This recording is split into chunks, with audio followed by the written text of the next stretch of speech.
నమస్తే, welcome to hit TV.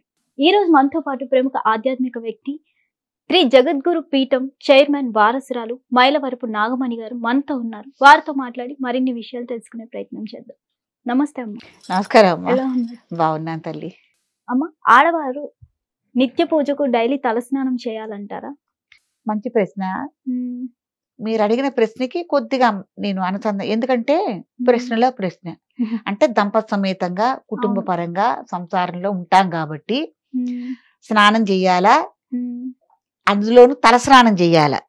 మీరు అడిగింది ఏంటంటే తలస్నానం చెయ్యాలా. స్నానం అంటే ప్రతి ఒక్కళ్ళు చేస్తారు, తలస్నానం చేస్తే పూజ చెయ్యాలా అన్నది మీ అనుమానం. అయితే అమ్మా, దంపతి సమేతంగా ఉన్నా కూడా, సంసార బంధంలో ఉన్నా కూడా, దాంపత్యం నిర్వహిస్తున్నా కూడా ప్రతిరోజు చేసుకునే మన నిత్య పూజకి తలస్నానం చెయ్యరాదు, చెయ్యాల్సిన అవసరం లేదు. కంఠ స్నానం చెయ్యాలి. కంఠ స్నానం అంటే మామూలు మనం దైనికంగా రోజు చేసే స్నానమే చెయ్యాలి. ఉతికి ఆరేసిన బట్ట కట్టుకోవాలి. అంతక్రితం ఎప్పుడో మనం కట్టుకుని అక్కడ పడేసాం, ఊరికట్ట బజార్ దాకా వెళ్ళొచ్చాం, ఆ బట్టే కదా మళ్ళీ ఇప్పుడు కట్టుకోవచ్చు అనుకుని మళ్ళీ ఆ బట్టే కట్టుకుని చెయ్యరాదు. శుభ్రంగా ఉతికి ఆరేసిన బట్ట, తర్వాత చిరిగిపోయిన వస్త్రాలతో పూజ చేయరాదు. ఏదో చీర ఉంటుంది, ఎక్కడో కాస్త కొర్రుబట్టు లేకపోతే ఏదైనా స్టవ్ దగ్గర ఎక్కడో కాలే ఉంటుంది, ఇంతవరకే కదా ఈ పూజకే కదా అని ఎప్పుడైనా అది కొర్రుబట్టి చిరిగినా లేకపోతే ఎక్కడ స్టవ్ దగ్గర కాలినా కూడా ఆ వస్త్రం కట్టుకోవడానికి పనికిరాదు. అట్లాంటి వస్త్రాలతో మనం కట్టుకుని తిరగకూడదు, రోజు చేసే మనం దైవ పూజ కూడా చేయకూడదు. కాబట్టి తల స్నానం అవసరం లేదమ్మా, కంఠ స్నానం చేస్తే చాలు. దంపతులైనా సరే చేయకూడదు. వారానికి ఒకసారి మీరు చేస్తారు కదా, శుక్రవారమో గురువారమో శనివారమో అనుకుని, ఆదివారం తలస్నానం చేయకూడదు, మంగళవారం తలస్నానం చేయకూడదు. మిగతా వారాల్లో ఏదో ఒక వారం వరకు మీరు తలస్నానం చేస్తారు కదా, ఆ తలంటుతో సరే. ఏ శాస్త్రంలో రోజు తల మించి నీళ్లు పోసుకుని దేవుడు పూజ చేయాలని ఎక్కడా లేదు. అదొకటి. ఎప్పుడు పడితే అప్పుడు తలస్నానం చేయటం అనేది పద్ధతి కాదు. ఏ టైంలో పడితే ఆ టైంలో, ఎప్పుడు పడితే అప్పుడు. మామూలుగా కూడా అమ్మా, ఉదయం పూట తలస్నానం చెయ్యాలి తలంటు పోసుకోవాలంటే. అంతేగాని నిట్ట మధ్యాహ్నాలు కానీ సాయంత్రాలు కానీ ఎటు కానీ వేళ లేని టైంలో కానీ తలస్నానం ఆచరించదారు. ఎందుకంటే ఏదైనా మనం వినకూడని మాట విన్నా, వార్త విన్నా అప్పుడప్పుడు మనం తలస్నానం చేస్తాం. తలమించి నీళ్లు పోసుకోకూడదు ఉట్టిగా. చక్కగా కుంకుడుకాయలు కానీ మీరు ఇప్పుడు పద్ధతి ప్రకారం షాంపూ కానీ పెట్టుకుని నీళ్లు పోసుకోవాలి కానీ, తలస్నానం చేయాలి కానీ తలమించి ఉట్టి నీళ్లు పోసుకుని కూడా ఉండకూడదు. అది కూడా తప్పు, అది కూడా పద్ధతి కాదు. కాబట్టి స్నానం చేయాల్సిన అవసరం లేదండి. దీని గురించి ఎవరు ఆలోచించాల్సిన అవసరం కూడా లేదు.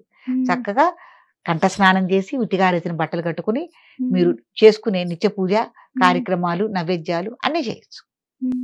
అంటే కొంతమంది అమ్మ ఇప్పుడు పొద్దున్నే గుడికి వెళ్ళాలి అనే వాళ్ళు ఈవినింగే తలస్నానం చేసేస్తూ ఉంటారు కదా, పొద్దున్నే చేయలేము అని. అలా చేయవచ్చు అంటారా మరి? అది అంటే మీ హడావుడి టైమింగ్ని బట్టి అట్లా చేసుకుంటున్నారు. న్యాయంగా అయితే పద్ధతి మనం ఎప్పుడైతే మనం వెళ్ళాలనుకున్నామో అప్పుడు చేసుకోవటం మంచి పద్ధతి. అంటే విడిగా ప్రత్యేకంగా గుళ్ళకి వెళ్ళాలి, ప్రత్యేకంగా అక్కడ ఏదైనా అభిషేక కార్యక్రమాలు పూజలు చేయించుకోవాలి అని మీరు ఏదైనా నిర్ణయించుకున్నప్పుడు తప్పకుండా అప్పుడప్పుడు చేసి వెళ్ళటమే మంచి పద్ధతి. అమ్మ, అసలు స్నానం చేయకుండా ఇంట్లో చేయకూడని పనులంటే ఏమైనా ఉంటాయా? ముఖ్యంగా వంట. పూజతో పాటు వంట అనేది మీరు ఎంత హడావుడిగా ఉండనండి, పొద్దున పూట ఆదర బీదర అయినా సరే ఒక చెంబుడు నీళ్ళు అలా పోసుకుని ఆ విడిచేసిన బట్టలు మార్చేసుకుని వంట చేయాలి. అలా వంట చేయటం బట్టి మీకు ఎప్పుడైతే స్నానం చేసి అట్లా చెంబుడు నీళ్లు పోసుకుని వంట చేస్తారో కుటుంబ సభ్యులందరికీ పెడతారు కదా మీరు వంట చేసి, దానికి ఒక పవిత్రత వస్తుంది. తర్వాత గబాల మీరు దేవుడికి కూడా స్వామి తినండి అని చెప్పి చేయి చూపించే అవకాశం ఉంటుంది. మీరు స్నానం చేయకుండా వంట చేస్తే ఆ వంటకి ఒక పవిత్రత రాదు, తినే వాళ్ళకి కూడా అంత ఆరోగ్యంగా ఉండదు కుటుంబ సభ్యులకి. కాబట్టి మనం స్నానం చేయకుండా వంట కూడా చేయరాదు. పొద్దున్నే కూడా వాకిట్లో ముగ్గు కానీ ఊడుపులు తుడుపులు కానీ మొహం కడుక్కోకుండా చేయరాదమ్మ. పళ్ళు తోముకుని బ్రష్ చేసి చక్కగా మనం రాత్రి లేచిన తల కాబట్టి ఇట్లా చేతులతో అనుకుని చక్కగా బొట్టు లేకపోతే మొహాన బొట్టు పెట్టుకుని వాకిలి ఊడుపుకు కానీ ముగ్గుకు కానీ వెళ్ళాలి. అది పద్ధతి. ధన్యవాదాలు. హిట్ టీవీ యాప్, ఇందులో short news, live news, entertainment shows, movies, digital magazines తో పాటు మీ జిల్లా వార్తలను కూడా ఫ్రీగా చూడొచ్చు. ఇంకెందుకు ఆలస్యం, వెంటనే హిట్ టీవీ యాప్ ని డౌన్లోడ్ చేసుకుని ఫ్రీగా ఎంటర్టైన్మెంట్ పొందండి. Hit TV app. Hit TV app. Please download Hit TV app. Hit TV app ని ఫ్రీగా డౌన్లోడ్ చేసుకుని ఎంజాయ్ చేయండి. మీకు నచ్చిన ఎంటర్టైన్మెంట్ కోసం హిట్ టీవీ యాప్ ని ఫ్రీగా డౌన్లోడ్ చేసుకుని ఎంజాయ్ చేయండి. హిట్ టీవీ యాప్ ని డౌన్లోడ్ చేసుకుని ఆస్వాదించండి, ఆశీర్వదించండి. ఇంతమంది సెలబ్రిటీలు హిట్ టీవీ యాప్ ని డౌన్లోడ్ చేసుకోండి అని చెప్తున్నారంటే ఎంత మంచి యాప్ ఆలోచించండి. అమెరికా అమెరికా అమెరికా అమెరికాలో చదవాలనుకునే వాళ్ళకి విశ్వసనీయమైన పేరు మన శౌర్య కన్సల్టెన్సీ. UK లో 1 year masters, UK లో 1 year masters, 2 years work permit up to 5 years visa. Contact Saurya Consultancy. Contact 89851 89851.